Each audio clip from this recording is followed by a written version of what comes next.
money before life, credit to live, borrowing to buy.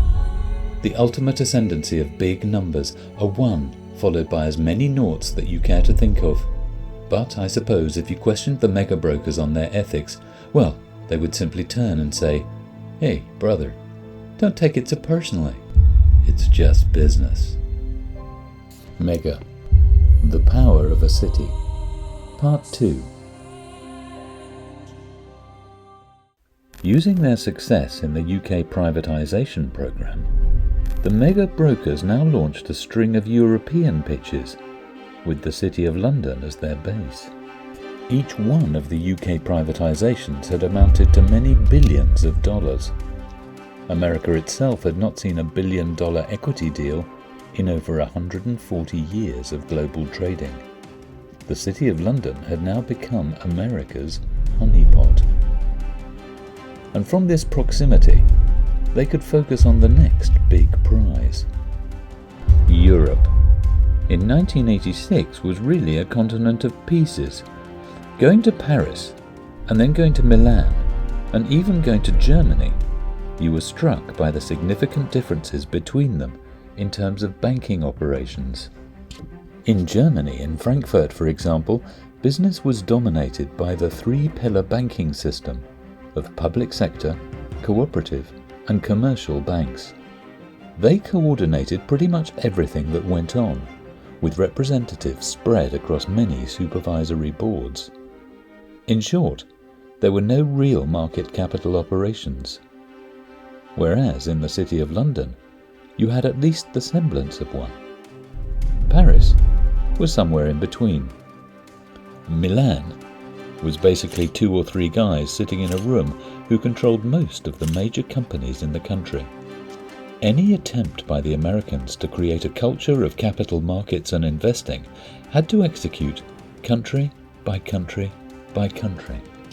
And this is exactly what the mega brokers did, with the City of London as their launch pad. The American economic perspective is important here. As outsiders, the US power brokers viewed Europe as a single economic unit. As insiders, Europeans saw themselves as fractions of a whole. In that sense, as only 1/25th of a pie. Having an original perspective on Europe was highly significant, but an actual full-scale financial assault of the continent was a whole new ballgame. And here, American savvy could trump the Europeans because their fiscal approach ran against the hard grain of European politics. Their repeated doorstepping presence started to create an uproar among many finance ministers, government officials and central bankers across the continent. The pushback first started at its root in the City of London, where the emergence of an American non-elected influence was raised for the first time in Parliament. Nigel Lawson, then Chancellor of the Exchequer, immediately came out fighting, defending the Americans and their programs. For the first time, copping to the fact that the inspiration was transatlantic, not homegrown, as it had first been spun.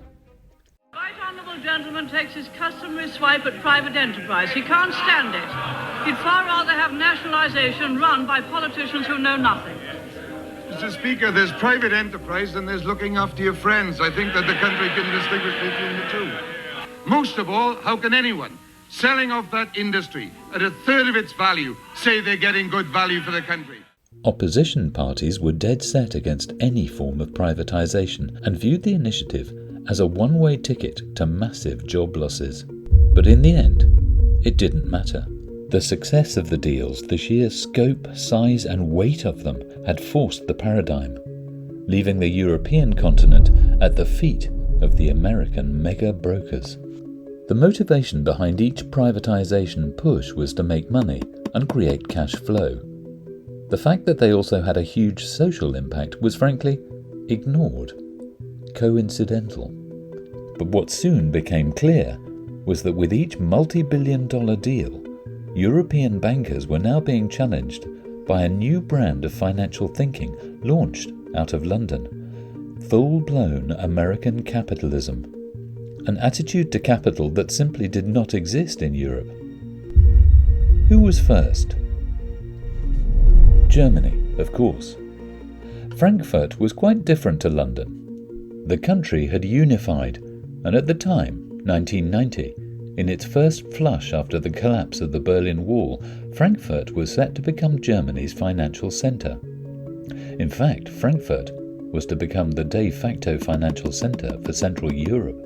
Phil Murphy was one of the first of the American mega brokers to arrive in Europe and quickly became the man of his day, managing 2 multi-billion-dollar deals which all at once redefined both the German economy and German society. Having cut his teeth in the deepest market economy in the world, Phil Murphy now conceived another original deal: the mega merger.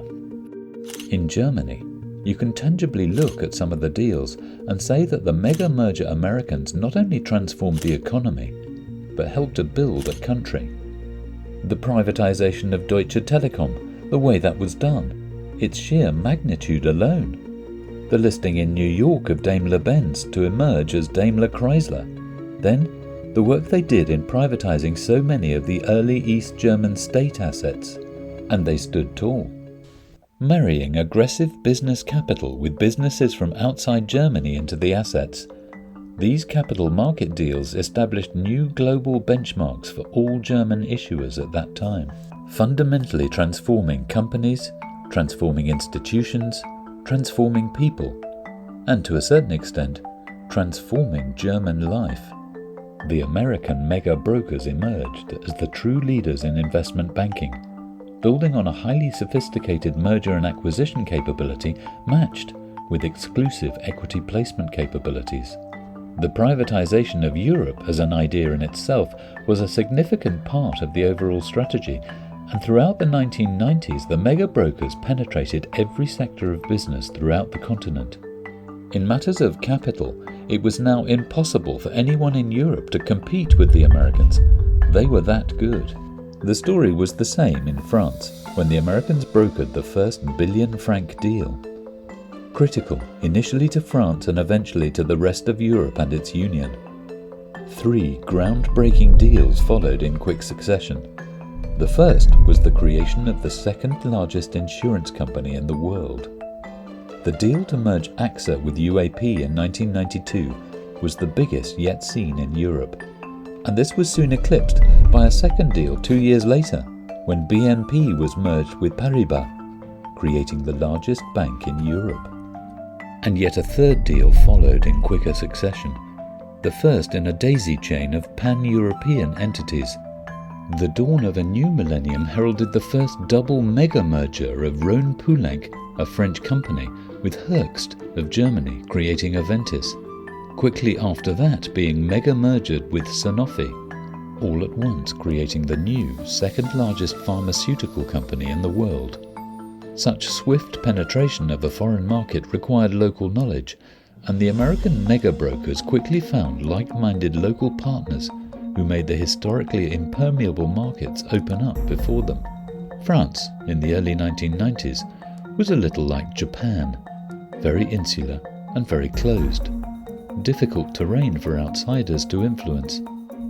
However, with the arrival of the mega brokers, you had men with the force and ability to deliver the really big numbers. The effect was seismic. The City of London, Frankfurt, Germany, and now Paris, France. Why had it been so easy?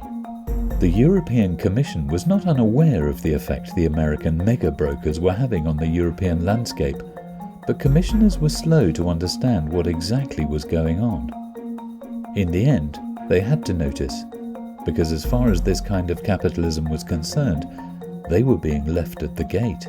By 1994, some 10 years after the first UK privatisation, some 30 years after Michael Coles and Joe Fowler had first walked down Lombard Street in the City of London, the Commission finally altered its economic attitude and began to look seriously at the American privatisation prospectus as a means of transforming European business, particularly in the utilities sector.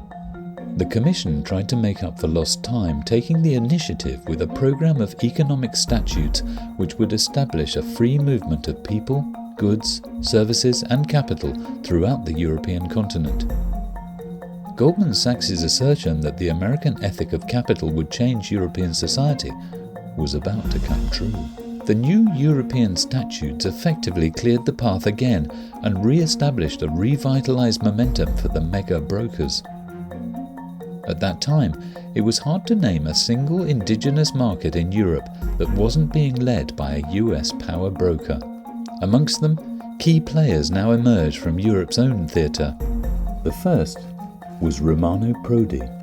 Prodi had been an economist at the University of Bologna, and in this era of rapid economic change he was pivotal, both in his support given prior to becoming the Italian Prime Minister, as well as later as an EU Commissioner.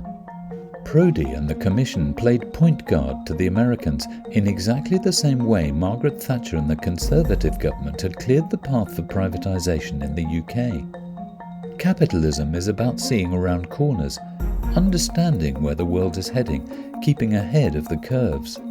To the Europeans, the game was less strategic. It was simply about keeping up with the Americans. It was at this time that Europe committed to monetary union. Goldman Sachs maintained an economic research point of view that was counter to this European journey, and it caused an uproar among most government officials and central bankers. For Goldman's, monetary union was a problem.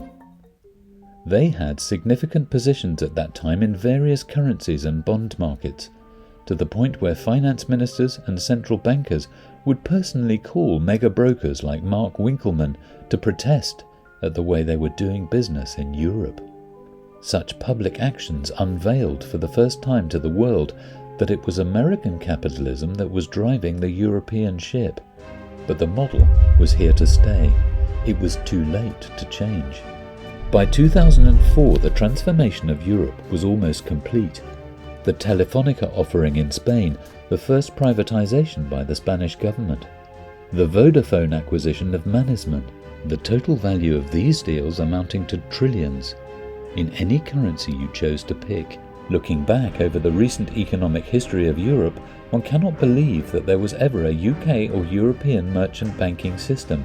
These firms have all disappeared, themselves victims of mega mergers and takeovers. Today, the City of London is simply an idea, just buildings. The professionals who work in the city might be British, but most of its businesses are not. The reality of global capitalism.